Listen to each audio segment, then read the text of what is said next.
또 혹시나 이제 그렇게 생각해 볼 수도 있을까요? 만약에 네. 이제 그때는 전 세 번째 반감기까지는 개인 투자의 장이었잖아요. 네네. 근데 이번 반감기는 이제 ETF를 통해서 네네. 기관들의 자금도 들어오고 그러니까 개인과 기관이 공존하는 거잖아요. 네네. 그러면은 또 이게 약간 퍼센트가 좀 달라질 수도 있겠다. 그럴 수도 있을 것 같아요. 이게 개인적으로는 ETF 승인이 좀 더 빨랐으면은 그 기관들의 진입이 조금 더 유의미하게 들어올 수 있을 것 같은데 사실 올해 이제 1년 1000년 차가 좀 변수로 좀 작용할 수 있겠다. 그리고 과거에도 기관이 좀 투자를 하긴 했었을 텐데 물론 이제 뭐 큰 은행들이나 뭐 미국의 저기 유수의 자산운용사들은 물론 이제 어떻게 샀겠지만 그냥 작은 이제 헤지펀드나 이런 데들은 그냥 뭐 그런 거 구분 없이 그냥 샀을 거잖아요. 그래서 기관이 어쨌든 살 수 있었던 거는 이번에도 물론 긍정적으로 작용을 하겠지만 상대적으로 임팩트가 클까라는 의문은 좀 있습니다. 네. 그래도 뭐 연말까지 아까 보셨을 때 뭐 100K 정도 넘을 수 있을 것이다. 네, 넘었으면 좋겠습니다. 그렇게 보시는 거예요. 네네. 그러면은 그 연말에 네. 또 많은 분들이 우려를 하시는 게 네. 최근에 발언도 있었고 공화당 트럼프 네, 트럼프 당선 확률이 높은데 뭐 CBDC 없애버리겠다. 맞아요. 암호화폐 뭐 제거하겠다 뭐 이러는데 네. 그러면 이거 100K의 전망이 어두워지는 게 아닌가. 네, 그렇죠. 물론 이제 제가 사실 미국 정치에 대해서 막 굉장히 해박하고 이런 건 좀 아니긴 해요. 좀 한정적이긴 하지만 그래도 이제 뭐 밖에서 이제 많이 공부를 해온 상황에서 보면은 트럼프가 결론적으로는 당선되면 호재다. 라고 그냥 일단 말씀드릴 수 있을 것 같아요. 그래요? 네. 이게 트럼프의 성향이 정치적인 성향이 되게 다른 정치인들보다 되게 들쑥날쑥합니다. 이게 보면은 트럼프가 거의 일관적인 스탠스를 가져간 게 하나의 미국 정도이고 나머지는 다 말을 바꿔요. 되게 즉흥적인 사람이고 이게 그 JP 모건의 제이미 다이머 이제 이상으로 되게 말을 많이 바꾸는 사람인데 제이미 다이머도 많이 바꾸죠. 뭐 비트코인 블록체인 싸잡아서 욕했다가 블록체인은 좋은데 비트코인은 별로다. 그렇구나. 근데 뒤에서는 이제 승인해주고 이런 거 보면은 되게 들쑥날쑥한 사람들인데 트럼프가 사실 그 정점에 좀 있는 사람이 아니냐라는 생각을 저는 좀 하고 있습니다. 그래서 말씀하신 대로 며칠 전에는 내가 당선되면은 이거 CBDC 절대 발행 불가능해. 그리고 돈이 아니고 이게 돈이 아니야. 허공에서 그냥 발행하는 비트코인과 다른 암호화폐의 펜이 아니야. 나는 진짜 돈만 신봉해.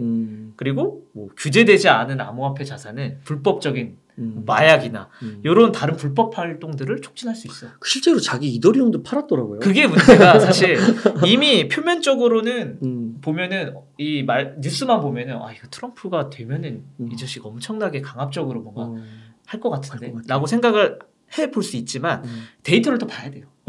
네. 이게 데이터라고 하기에는 조금 약간 애매하지만 레퍼런스가 말씀하신 대로 트럼프가 이미 이더리움이나 암호화폐를 이제 수십억 보유를 하고 있다가 판매를 했었고 그리고 추가적으로 본인의 캐릭터가 그려진 NFT를 판매해서 돈을 또 벌었어요. 그래요? 네. 이게 아시는 분들은 아시겠지만 트럼프를 마치 슈퍼히어로처럼 묘사한 그 만화 코믹스 이미지를 가지고 트레이딩 카드처럼 이제 NFT를 만들어서 미국에서 이제 판매를 했었어요. 그래요. 근데 저는 처음에 그거 봤을 때 야 이거 트럼프 가지고 이거 스캠 사기치는 거다라고 생각을 했는데 진짜 트럼프의 승인을 받아가지고 발행한 거더라고요. 그래서 아니 앞으로는 이렇게 말을 하는데 뒤로는 이미 암호화폐와 비트코인과 NFT를 잘하는 정치인이구나. 라는 생각이 들어서 제가 몇 가지 찾아봤는데 미국의 이제 암호화폐 거래소인 코인베이스에서 요새 하는 게 뭐냐면은 이제 대선이 다가오다 보니까 입법 활동을 되게 많이 해요. 입법 활동이라는 게 미국 정치적으로 우리가 생각하는 이 규제의 방향성이나 어떤 정책을 정치인이 밀어줄 수 있도록 암중으로 노력하는 뭐 어떤 로비가 될 수도 있고 아니면 어떤 활동이 될 수도 있고 아니면 그냥 쉽게 말해서 우리가 이 크립토 투자하는 미국인들의 성명 그 100만 개를 모아왔어. 이거 다 허용해 달래. 그럼 이거 주면서 정치인한테 압박을 하는 거죠. 이런 게 이제 입법 활동인데 스탠드 위드 이제 크립토라는 이제 그 입법 활동 이니셔티브를 만들어 가지고 이 박제를 해놔요. 어떤 박제를 하냐면은 대선 주자 중에 이제 크립토를 찬성하는 쪽은 누가 있고 크립토를 반대하는 쪽은 누가 있냐. 그래서 이거 인터넷에 한번 찾아봐서 들어가 보시면은 찬성하는 크립토 정치인은 3분이 있고요. 반대하는 정치인은 1분밖에 없습니다. 대선 후보 중에. 그게 찬성하는 쪽에서 이게 strongly supportive라고 이제 극도로 이제 크립토에 찬성하는 사람이 2명. 로버트 케네디랑 이제 그 성함이 뭐더라? 그 미국의 하원 의원 중에 딘 필립스라는 분이 스트롱리 서포티브고요. 트럼프가 당당하게 서포티브라고 붙여져 있어요. 그렇군요. 이런 걸 보면은 어쨌든 코인베이스가 분석하기로 트럼프가 인터뷰는 되게 공격적으로 하지만 암호화폐는 우호적인 스탠스를 가지고 있다라고 좀 보고 있고 이 반대파 중에서 조 바이든이 이제 딱 당당하게 명시가 돼 있습니다. 종합적으로 살펴보면은 이미 좀 이 트럼프는 비트코인과 암호화폐 NFT를 좀 잘 이해하고 있고 똑똑한 사람이잖아요.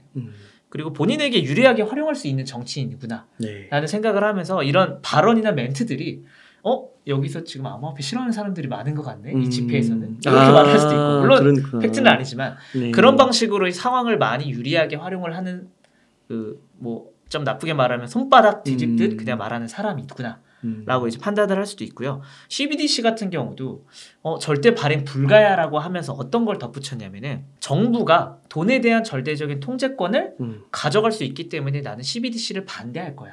요거를 뒤집어 보면은 비트코인을 비롯한 암호화폐가 추구하는 가치랑 거의 비슷해요. 네. 소유권을 우리가 하는 게 아니라 정부에서 가져가는 게 아니라 분배를 해줄 수도 있다. 물론 직접적으로 그런 말은 하지 않았지만 이게 그래서 무서운 게 두 마리 토끼를 다 잡는 게 그냥 언뜻 봐서는 이 디지털 화폐 되게 싫어하는 사람이네.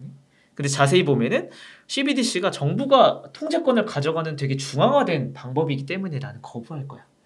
그럼 오히려 비트코인이나 다른 이제 프라이빗 체인이 아니라 퍼블릭 체인에서 발행된 스테이블 코인들을 좀 더 좋아할 수도 있는 거. 그게 워낙 왔다 갔다 하는 사람이기 때문에 트럼프가 조금 어떻게 될지는 사실 저도 뭐 100% 말씀드리기는 어렵지만 그래도 아직까지는 크립토의 서포티브 친화적인 정치인이다. 그래서 결론은 호재다. 네, 이렇게 좀 정리할 수 있을 것 같아요. 말씀을 너무 잘하시네요. 아니. 저도 항상 의심하고 데이터를 봐야 되는 성격이 좀 있다 보니까. 네. 그래서 그 스탠드 위드 크립토 홈페이지 가보시면은 다 어떤 말 했는지 다 박제해놔요. 트위터랑 인터뷰랑 언제 이런 말을 했고 그 말 안 바꾸게 하려고. 정치인들 많이 바쁘니까. 네 맞아요. 그렇군요. 네, 그런 것 좀 보시면 참고가 될 것 같습니다. 그 반감기가 한 1년 6개월 정도 보셨잖아요. 그러면 4월이라고 하면은 내년 연말까지네요. 네, 맞습니다. 한 내년 10월까지. 네. 정확하게 내년 10월까지 정도. 그러니까 그때가 꼭 그때라는 게 아니라 그 즈음이 될 수 있는 확률이 높다라는 말씀이시죠. 네. 그래서 보통 강 세장이 2024년, 2025년까지 말씀드리는 이유가 아마 그 반감기 패턴에 이제 근거해가지고 좀 얘기하는 것 같아요. 그러면은 그때 만약에 비트코인이 10개 있으면 너무 좋겠는데 만약 10개가 있어요. 그럼 그때는 좀 파는 건가요? 이게 사실 말씀드리는 게 약간 좀 되게 무의미한 것 같은데 파실 계획이 있다면 사실 그때 파시는 게 사실 제일 수익률이 좋을 것으로 좀 예상이 되고 근데 이제 아까도 말씀드렸다시피 만약에 비트코인이 금을 추월하는 게 뭐 5년 10년 안에 이루어진다라고 보면은 굳이 팔 생각 없이 그냥 해도 괜찮은 거죠. 네. 그래서 뭐 저도 사실 비트코인 되게 좋아하고 저는 뭐 비트코인을 맹신하고 이더리움을 맹신하고 이런 스타일이 아니라 어쨌든 다 크립토를 대부분 다 좋아하는 사람으로서 만약 파실 계획이 있다. 내가 이제 급한 자금 계획이 있다. 결혼을 하시거나 집을 사야 된다.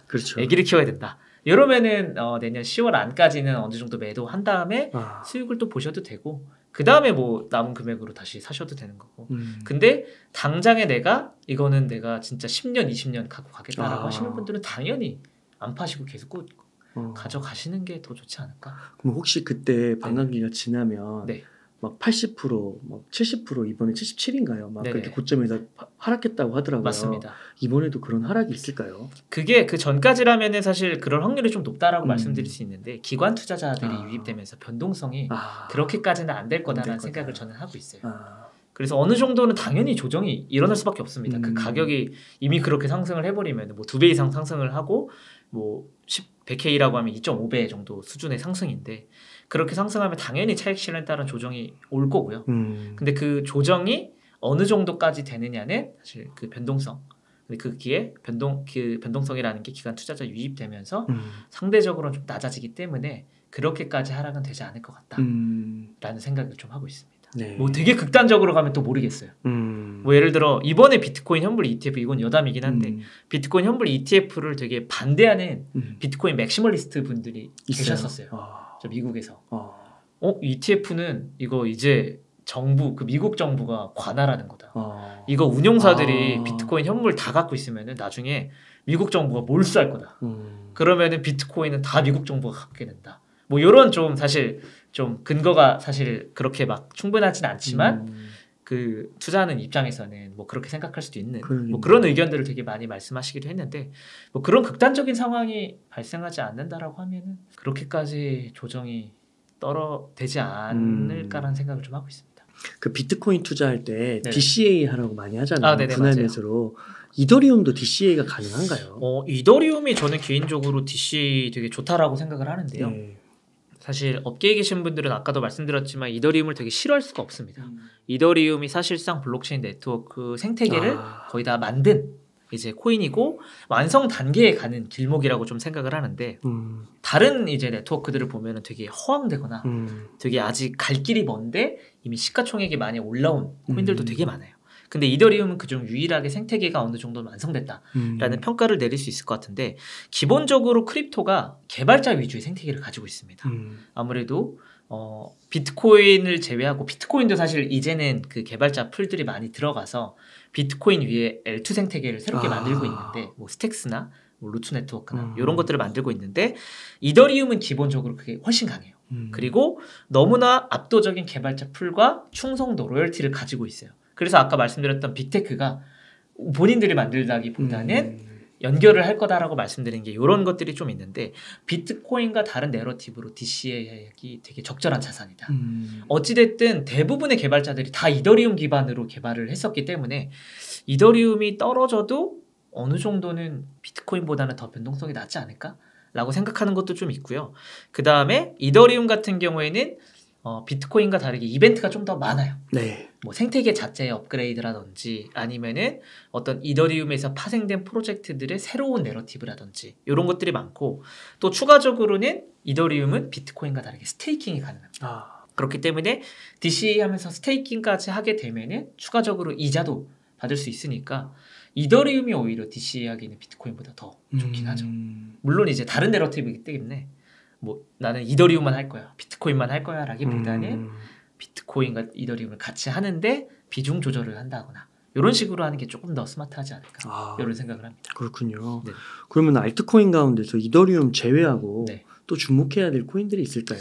저는 개인적으로 솔라나를 사실 지금 살짝 조정 왔잖아요. 근데 어느 정도는 좀 빠르게 다시 회복되지 않을까라는 기대감을 갖고 있는데요. 이게 이제 아까 계속 말씀드렸던 이제 그런 에어드랍과 밈코인 전략. 이 밈코인이라고 하는 게 결국은 아무 쓸모도 사실 없죠. 아무런 쓸모도 없지만 어쨌든 간에 그 밈코인을 발행해서 배포를 하게 되면 그걸 가지고 뭔가 트레이딩을 하거나 유동성을 공급해서 시세 차익을 노리려는 분들이 되게 많으세요. 특히 그런 봇들도 되게 많고 트레이더 분들도 굉장히 많기 때문에 어찌됐든 외부에 있던 유동성이 유입이 됩니다. 생태계 자체로. 그걸 사실 가장 잘 활용하는 게 최근에 솔라나였고요. 뭐 아까 말씀드렸던 솔라나 4가 이제 스마트폰을 구매하면 거기에 따라오는 밈 토큰 봉크 3천만 개, 그 다음에 어떤 NFT 이런 것들부터 시작해가지고 솔라나 생태계에 있는 어떤 이제 프로젝트 예를 들어 뭐 지토라든지 피스 네트워크라든지 그리고 1월에 이제 며칠 안 됐는데 주피터라는 프로젝트가 하나가 있어요. 솔라나에서. 이거는 너무 깊게 들어가는 것 같아서 좀 그렇지만 솔라나의 덱스 어그리게이터인 주피터에서도 자체 토큰을 발행하고 물론 솔라나 기반의 자체 토큰을 발표하고 에어드랍 하겠다. 10% 전체 이 토큰 발행 중에 10%를 엄청나게 하네요. 그러다 보니까 사실상 지금 솔라나에서 빌딩되는 프로젝트는 다 에어드랍 기반의 전략을 사용을 하고 있어요. 물론 이게 되게 긍정적이지만은 않습니다. 어찌됐든 사실 에어드랍이라는 것 자체가 주식의 배당과도 비슷하게 볼 수 있지만 배당은 엄연하게 어떤 규제적인 부분도 있고 어떤 조건들이 많이 있는데 에어드랍은 사실 그렇게 많지는 않아요. 그러다 보니까 찍어내서 허공에 뿌린다라는 관점이 좀 있기 때문에 사실 되게 지속 가능하지는 않지만 생태계에 유입되는 그 유동성의 관점에서 보면은 솔라나가 그 전에도 그 FTX 사태 이후로 가격을 회복한 전략도 이런 밈토큰과 에어드랍이었고 앞으로도 계속 이러한 전략을 사용하게 될 가능성이 높고 주피터뿐만 아니라 솔라나에서 빌딩되는 다른 프로젝트들도 이런 에어드랍 기반의 마케팅 전략을 사용할 거다. 그럼 그 어찌됐든 에어드랍된 그 유동성을 활용하고자 하는 세력이든 개인이든 트레이더든 모여든 사람들이 계속해서 자본을 유입시키고 거기서 이제 그 유동성이 여기도 갔다가 저기도 갔다가 솔라나에서 계속 돌 거기 때문에 밖으로 나가려면 또 수수료 내야 되잖아요. 네. 그러다 보니까 그 안에서 일종의 네트워크 호황, 생태계 호황이 될 것 같다. 마치 금리 인하로 돈을 뿌린 약간 그런 효과를 생태계 이제 솔라나 생태계에서도 지속적으로 좀 발견할 수 있지 않을까? 이런 생각이 들어서 솔라나를 개인적으로는 좀 좋게 보고 있습니다. 아 그렇군요. 네. 그리고 기술적인 업그레이드인 이제 파이어 댄서. 솔라나가 워낙 고성능 체인이다 보니까 다른 두 가지를 많이 희생을 해요. 그러다 보니 네트워크가 자주 멈췄습니다. 이게 한 2022년에만 한 8번 정도 멈췄을 거예요. 보안성이 안 좋아서 그런가요? 보안성보다는 보안성이죠 사실상. 공격을 해가지고 이제 디도스처럼 공격을 해가지고 멈춰버린 거죠. 왜냐면 그 네트워크를 유지하는 노드 S가 훨씬 적었기 때문에. 그렇다 보니까 집권화돼 있군요. 네 맞습니다. 그래서 속도가 굉장히 빠른 거죠. 그래서 빠른 거고. 밸리데이터가 많이 없으니까 단적으로 말하면 좀 더 복잡하긴 한데 근데 그걸 해결할 수 있는 파이어 댄서 업그레이드도 이제 좀 나오다 보니까 이름이 멋있네요. 네, 되게 마케팅을 되게 잘한다라고 보는 게 사실 이것도 여담인데 이번에 이더리움이 되게 많이 못 올랐잖아요. 근데 솔라나는 되게 많이 올랐습니다. 그래서 솔라나 진영에서 이더리움 진영을 되게 조롱했어요. 너네는 로드맵이 되게 복잡하잖아. 서지, 뭐지, 뭐 샤펠라, 덴쿤 이게 뭔지 모르겠어요. 덴쿤 그 이더리움의 업데이트가 보통 그 도시 이름 섞어가지고 상하이랑 아마 샤펠라는 상하이랑 그 카펠라일 거고요. 덴쿤은 뭐더라? 그 아마 그 멕시코의 그 아마 저도 잘 기억이 안 나는데 그런 이름들로 했는데 되게 복잡하고 로드맵 보시면 되게 어려워요. 야 너네는 이렇게 복잡하고 어렵지 우리는 그냥 제일 빠르고 저렴한 체인이야. 요걸로 가격 상승을 이끌어냈어. 그래서 이더리움의 창시자인 비탈릭 부테린도 인정을 했어요. 그래 우리 좀 복잡한 것 같아. 좀 더 단순하게 표현할 수 있을 것 같은데 좀 아쉽게 됐어. 물론 그 다음에 이더리움이 좋은 이유에 대해서 막 얘기를 했는데 그런 거 보면은 솔라나도 진짜 나름대로 예전부터 갖고 있던 그런 것들이 FTX 사태 이후로도 버텨내면서 어찌됐든 회복 탄력성 측면에서도 되게 저력이 있다라는 걸 보여준 거잖아요. 극악의 조건상에서도 다시 회복해서 불사조처럼 상승할 수 있다라는 걸 투자자들이나 이제 그런 생태계에 있는 분들에게 좀 보여주다 보니까 거의 99% 빠진 거 아닌가요? 거의 99%까지는 아니었던 것 같은데 그 정도의 좀 충격이었죠. 근데 데이터상으로 보면은 P를 본 금액 자체가 사실상은 디파이 쪽에 좀 많이 집중이 되어 있었고 좀 그 빌딩하는 프로젝트 팀들이 솔라나로 투자를 받기로 했는데 못 받게 된 거죠. FTX에 들어가 있어가지고 그런 사례들이 좀 있다 보니까 생각했던 것보다는 겉으로는 뭔가 되게 망했다, 끝났다 라는 걸 보여줬지만 안에서 볼 때는 어느 정도 버틸 수 있는 체력이 재단에서는 갖고 있었다라는 게 이번에 딱 결과가 나온 거죠. 피해 보상은 좀 잘 됐나요? 피해 보상은 사실상은 지금 아직 지금 진행 중이라서 그렇군요. 시간이 더 걸릴 것 같아요. 이제 마운트 곡스가 사실 뭐 작년부터 해가지고 이제 시작을 했는데 2015년인가요? 4년인가요? 그 정도 된 것 같아요. 거의 10년. 10년 네. 물론 그것보다는 아마 짧을 것 같지만 그래도 좀 오래 걸릴 것 같다. 그렇게 생각합니다. 그 혹시 팀장님은 네네. 이제 그 지갑 회사에서 네. 또 일도 하시고 네네. 그러면은 이렇게 비트코인이나 뭐 암호화폐나 이렇게 다른 거 알트코인 사시면 네네. 개인 지갑으로 이렇게 많이 옮기시나요? 저는 개인적으로 개인 지갑 많이 옮겨서 사용을 하고요. 네. 메타마스크 같은 지갑이나 아니면 저희 디센트 지갑에 좀 많이 옮기는데 요게 두 가지 이유 때문에 그런 것 같아요. 첫 번째는 제가 보통은 장기적으로 이제 투자하는 그런 자산들은 이제 한 시가총액 10위 안에 있는 자산들은 대부분 짧게 트레이딩을 할 생각이 없기 때문에 개인 지갑으로 좀 많이 옮겨놔요. 그래야 이게 거래소에서 안 보이니까 손이 안 나가잖아요. 네. 그런 좀 장기적인 투자를 할 때는 개인 지갑을 좀 많이 쓰고요. 두 번째로는 디파이나 혹은 스테이킹이나 이런 서비스를 사용할 때도 개인 지갑으로 접속을 해야 물론 그렇게 해야 사실 서비스를 이용할 수 있기 때문에 그렇기 때문에 디센트나 메타마스크 같은 지갑을 사용을 하고요. 네. 단기적으로 그냥 빠르게 뭔가 좀 알트코인들 같은 경우에는 거래소에 보통 많이 보관을 하죠. 거래소도 지갑이 워낙 편하게 되어 있으니까 그렇게 좀 활용을 하고 있는 것 같습니다. 알트코인은 좀 투자 호흡을 좀 짧게 가져가야 되는 거죠? 네, 알트코인은 상대적으로 좀 짧게 가져가고요. 물론 저는 이제 거래소에 상장되어 있는 것뿐만 아니라 뭐 덱스에 있는 것들도 좀 많이 보다 보니까 요새는 좀 그런 코인들도 되게 변동성이 너무 극심하다 보니까 좀 당연히 리스크가 크기 때문에 뭐 포트폴리오 상에서는 거의 뭐 좀 낮은 수치로 투자를 하고 있는데요. 네. 그런 것들 보면은 진짜 조금씩 꿈틀꿈틀하고 있는 것 같다라는 걸 좀 피부로 많이 느끼고 있는 것 같습니다. 요즘 그 알트코인 투자 관련해서 네네. 자산 토큰화라는 용어가 많이 나오더라고요. 아, 네네. 이 자산 토큰화가 근데 너무 이게 좀 아직도 네네. 좀 단어도 어렵고 그쵸, 좀 그쵸. 현실적으로 이렇게 와닿는 이슈가 될 수 있는 건가요? 사실 이 토큰화에 대해서 좀 먼저 설명을 드리면 국내에서는 아마 STO로 좀 많이 알려져 있는 것 같고 글로벌적으로 보면 RWA라는 키워드가 사실 되게 네. 대중적으로 많이 사용이 되고 있는 것 같아요.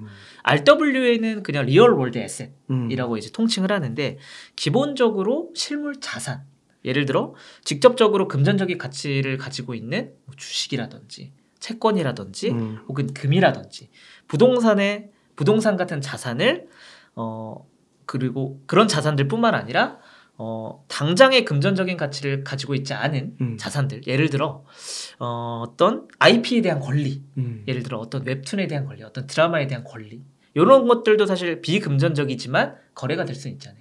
그리고 아이돌 그룹, 예를 들어 우리가 어떤 걸그룹에 투자를 하고 싶은데 이 멤버에만 투자를 하고 싶어요. 근데 결론적으로 보면은 우리는 이 걸그룹에만도 투자를 못하고 결과적으로 엔터테인먼트 자체에 투자를 해야 되잖아요. 그걸 쪼개서 투자 가능하다. 그걸 쪼개서 투자가 가능하다라는 게 사실 이 RWA의 기본적인 속성이고요. 그렇군요. 사실상 근데 그런 것들이 조각 투자 그리고 STO랑도 거의 비슷한 개념으로 좀 많이 쓰입니다.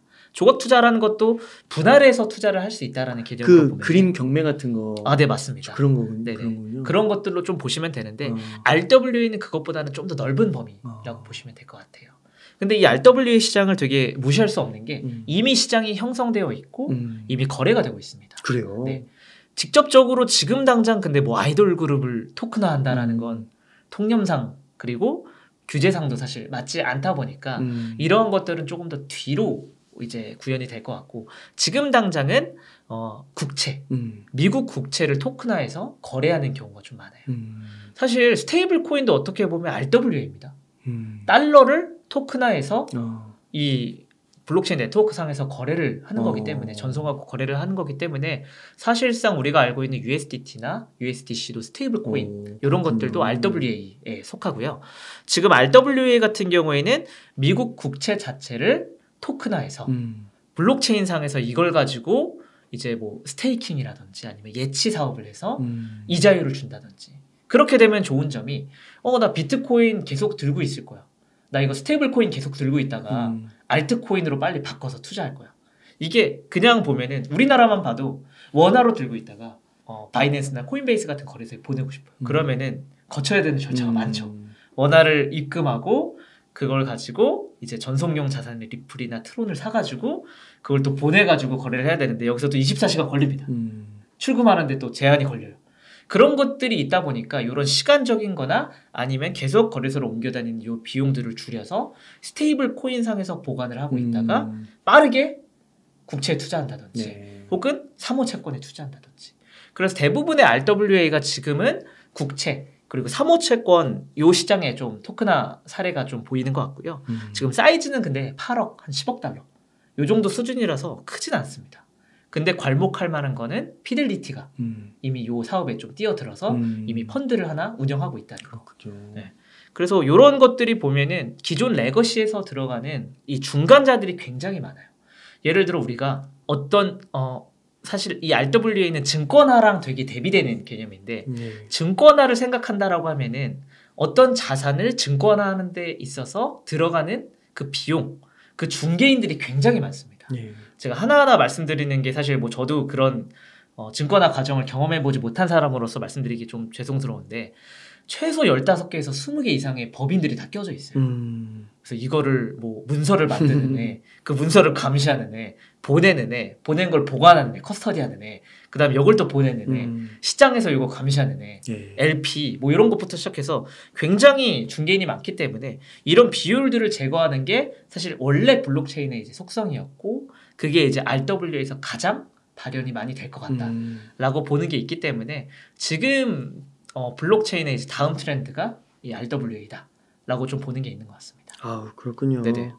네, 그 레리 핑크가 네네. 그 RWA 되게 그거를 되게 강조하더라고요. 미래 산업 중에 유망 네. 산업 중에 하나로. 맞습니다. 그러면서 이더리움 ETF가 꼭 돼야 된다 뭐 이런 식으로 말을 하더라고요. 네네. 그럼 RWA 관심 많으신 분들은 네네. 뭐 레이어 2 코인 같은 거에 투자를 할 수도 있지만 네네. 이더리움에 투자해도 괜찮은 건가요? 요게 네. 지금 근데 이게 트렌드를 보면은 RWA를 안 한다라는 네트워크가 없어요. 리플도 하고요. 솔라나도 하고 이더리움 관련된 생태계는 다 한다고. 네.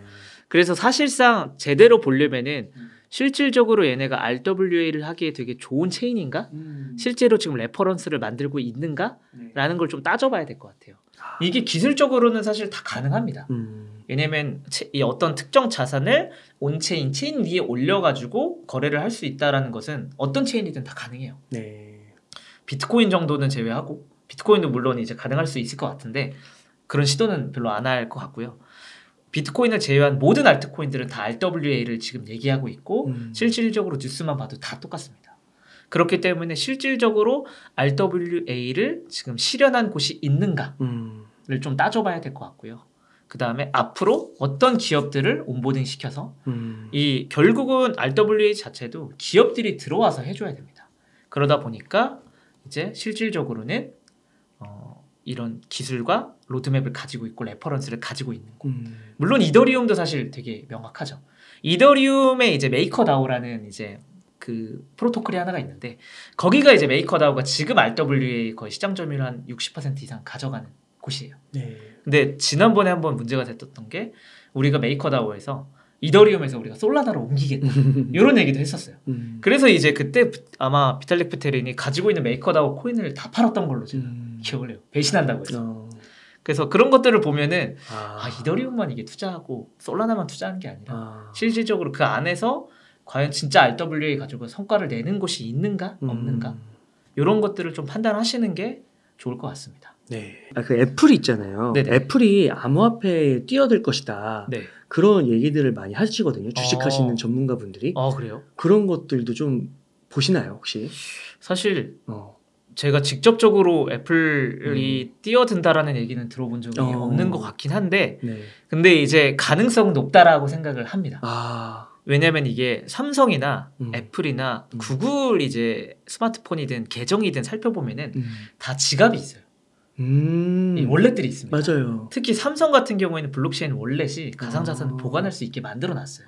그래요? 그래서 제가 물어봤어요. 제가 원래 그 삼성 출신이다 보니까 그 전자에 계신 분들한테 이제 물어봤습니다. 이거 블록체인 월렛이 왜 있어요? 그래서 물어봤더니 예전에 우리가 삼성이 당연히 삼성 정도의 규모가 되는 빅테크라면은 블록체인 당연히 검토했습니다. 옛날부터 몇십 년 전부터 검토했을 거예요. 이야. 그래서 일단 한번 만들어서 넣어보자 라고 했는데 생각보다 거기다가 자산을 넣는 사람이 많은 거예요. 오, 그래요? 네.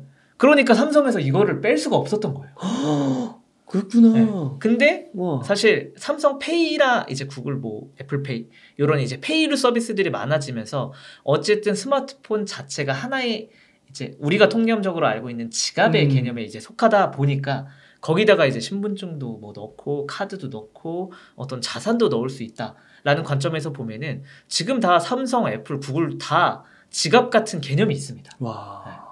다 이제 페이 붙어 있으니까 그 다음 수순이 거기 안에서 다 해라는 뜻이거든요. 카카오도 당연히 이제 갖고 있잖아요. 그런 것들 보면은 저는 사실 뭐 직접적으로 지금 뭐 아직 보진 않아가지고 애플이 진짜 뭔가 관심이 있는지 없는지는 잘 모르겠으나 로드맵상으로는 충분히 가능성이 있다라고 말씀드릴 수 있을 것 같아요. 네. 그러면 그런 지갑이 저런 하드월렛이랑 비교했을 때 보안성이 좀 뛰어나요? 약간 좀 다른 얘기긴 한데 이게 물론 이제 하드웨어 월렛보다는 떨어질 것 같아요. 왜냐면 인터넷이 기본적으로 연결이 되어 있기 때문에 물론 이제 뭐 디센트라든지 아니면 다른 하드웨어 월렛도 이제 뭐 USB나 이런 걸 통해서 이제 펌웨어 업데이트를 기본적으로 할 수는 있지만 스마트폰은 상시 연결이 되어 있잖아요. 그러다 보니까 이게 레이어 계층 구분을 아마 보안 계층하고 이제 앱 계층 구분을 잘해야 되는데 지금 당장은 좀 쉽지 않을 수도 있겠다는 생각을 좀 하고요. 그래서 그 아까 스마트폰 사과가 그런 이제 이슈가 좀 있었어요.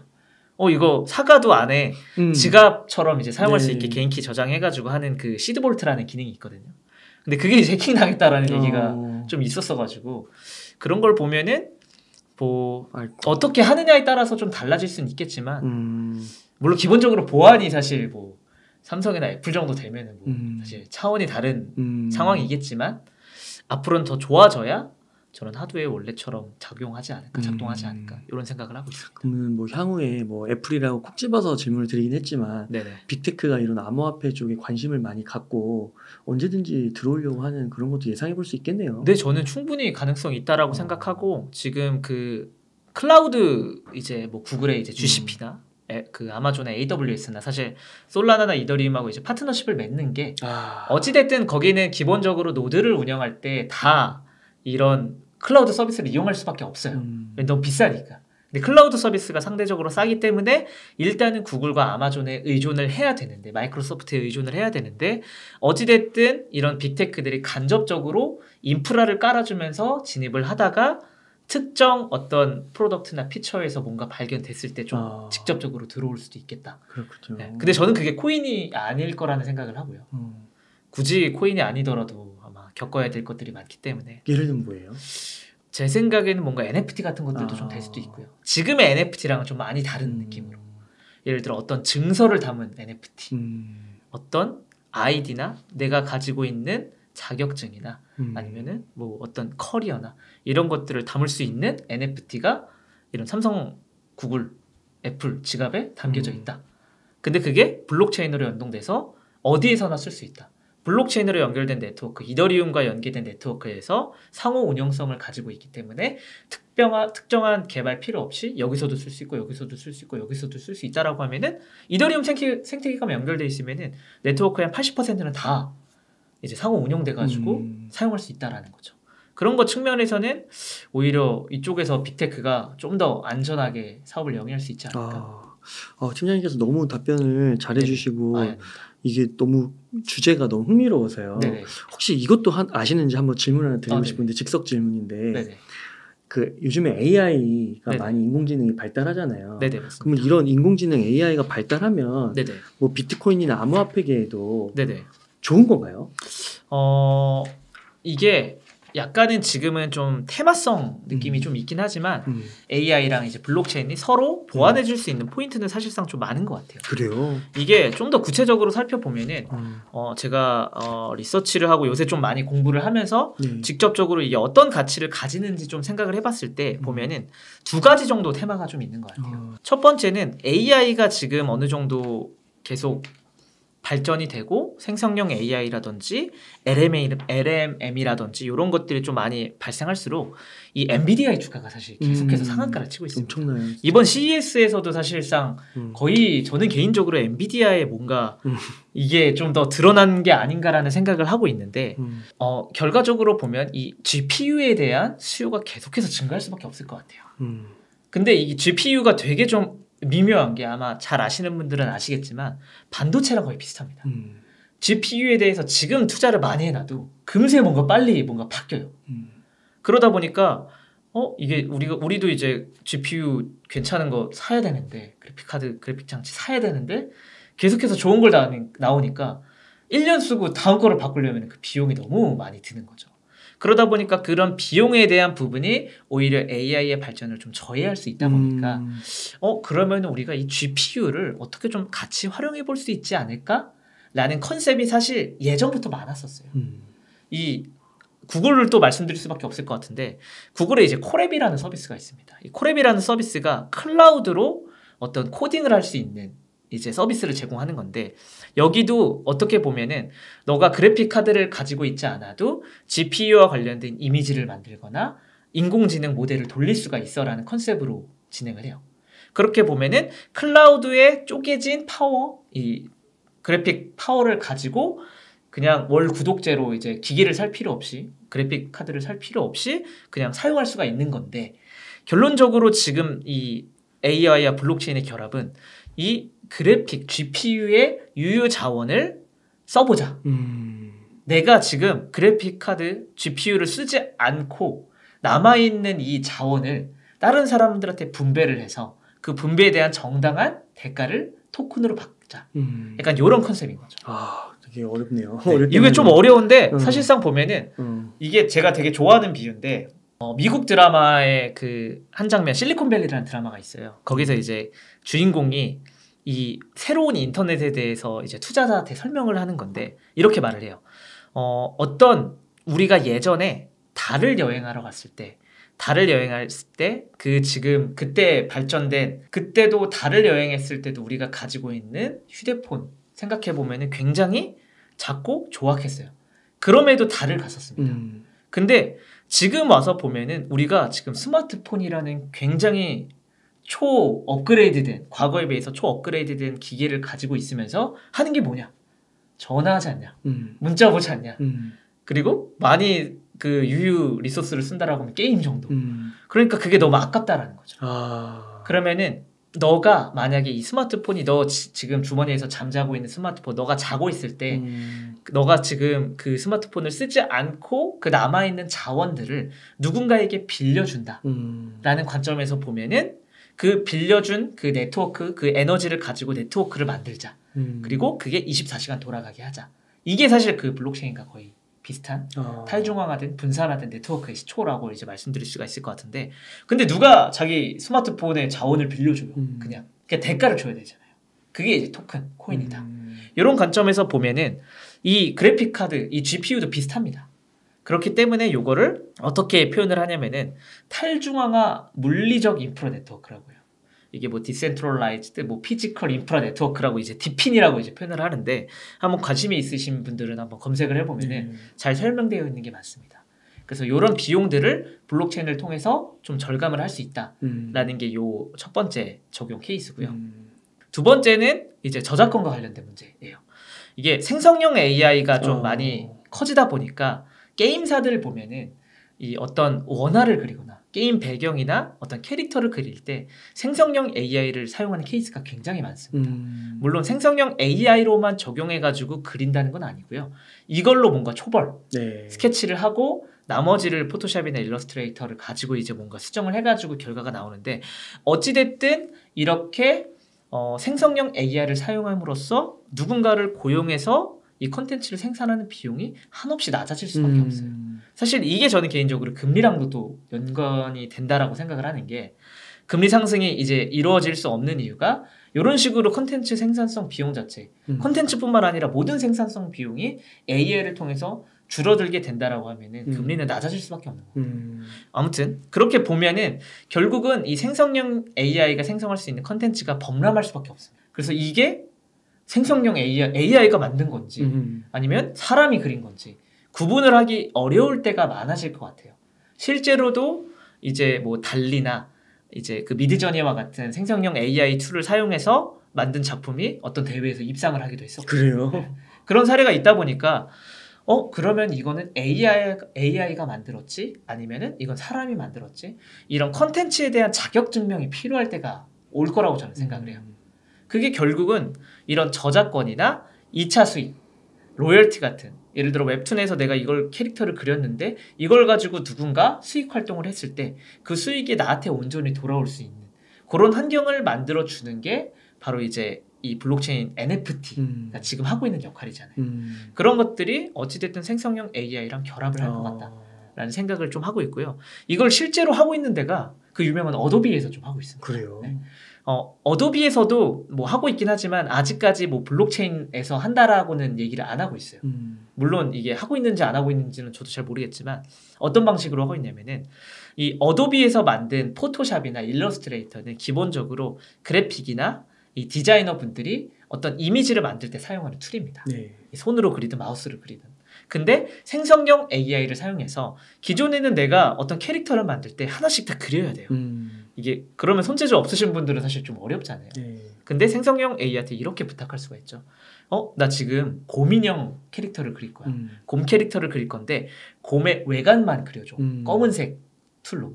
그러면 일단 이 AI가 밑그림을 해주는 거죠. 곰인형에. 그러면 어쨌든 이미지가 완성이 된 다음에 요걸 내가 가지고 우리 회사에 사용할 수도 있고 내 개인적인 뭐 인스타그램이나 SNS를 운영하면서도 사용할 수가 있잖아요. 근데 이게 내가 생성형 AI를 활용해서 그린 거라는 자격 증명을 항상 하게 돼 있어요. 그래서 약관에 동의를 하고 그 자격 증명에는 누가 만들었는지, 언제 만들었는지, 어떤 앱을 썼는지, 어떤 프롬프트를 입력해서 이 이미지를 만들었는지가 다 저장이 돼요. 근데 지금 당장은 그 자격 증명 가지고 뭐 할 수 있는 게 없죠.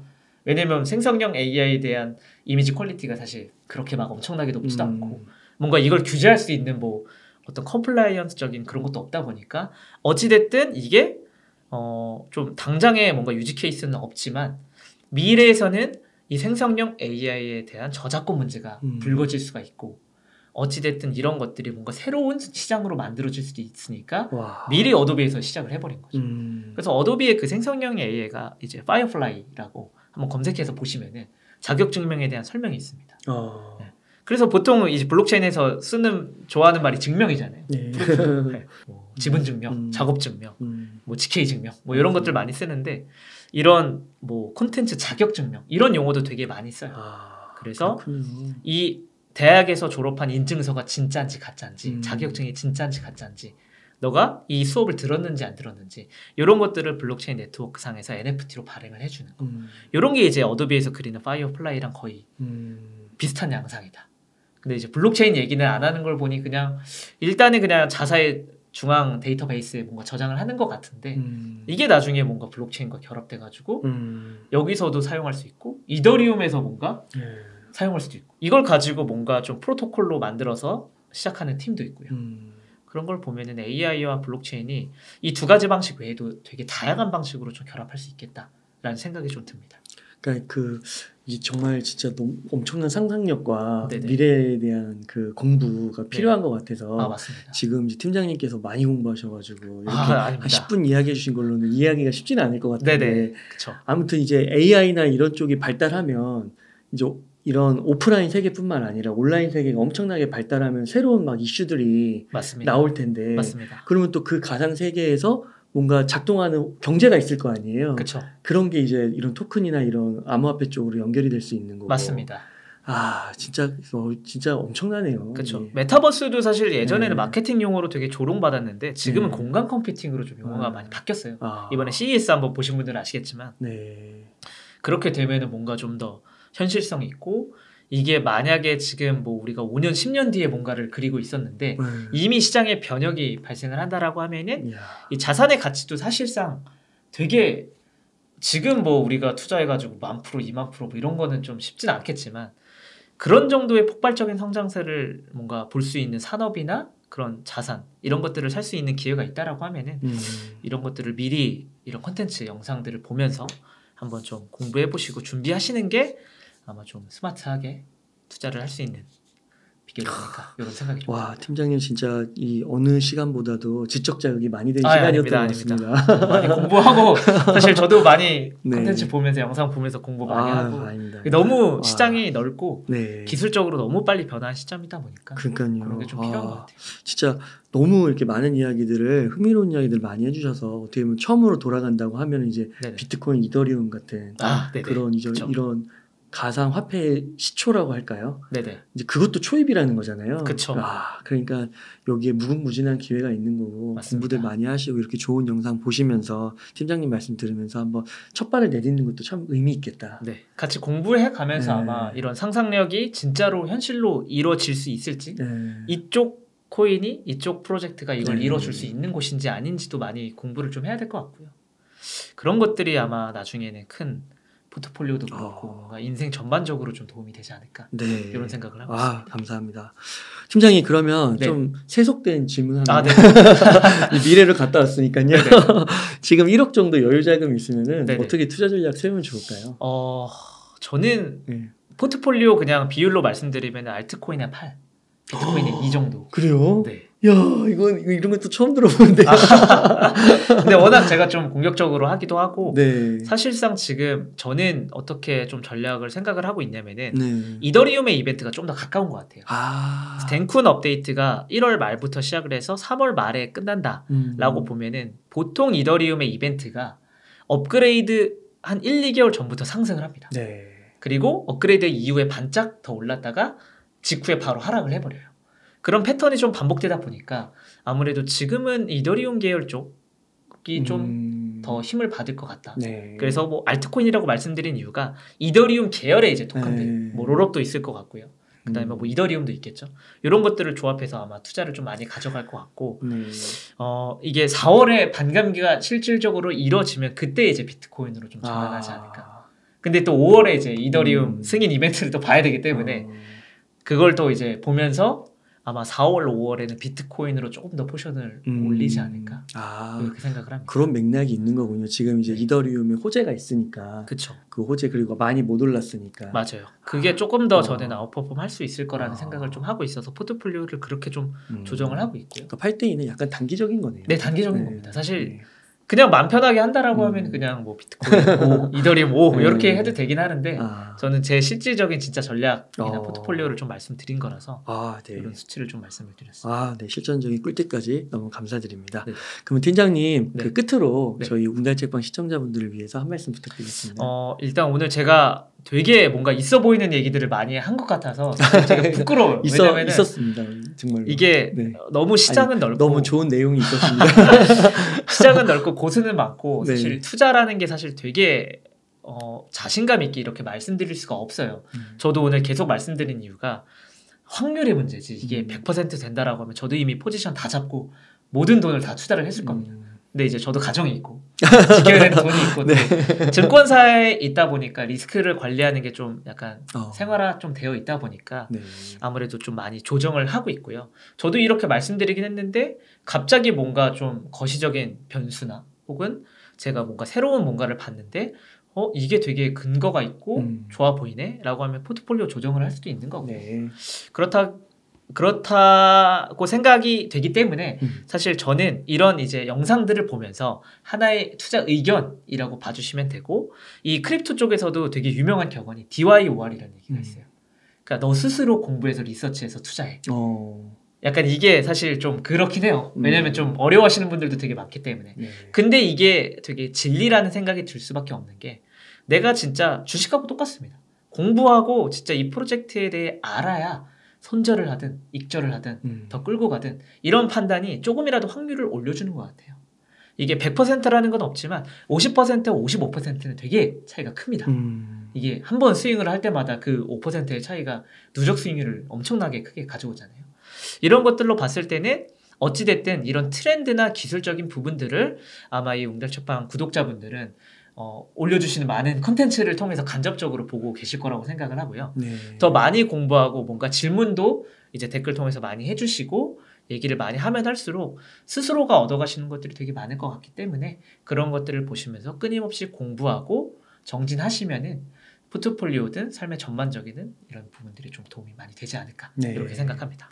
네, 오늘 팀장님 정말 오늘 좋은 말씀, 주옥과 같은 말씀 감사드립니다. 다음번에 꼭 한번 또 만나 뵙고 좋은 말씀 또 한번 부탁드리겠습니다. 네, 불러주시면 저는 영광이죠. 네, 감사합니다.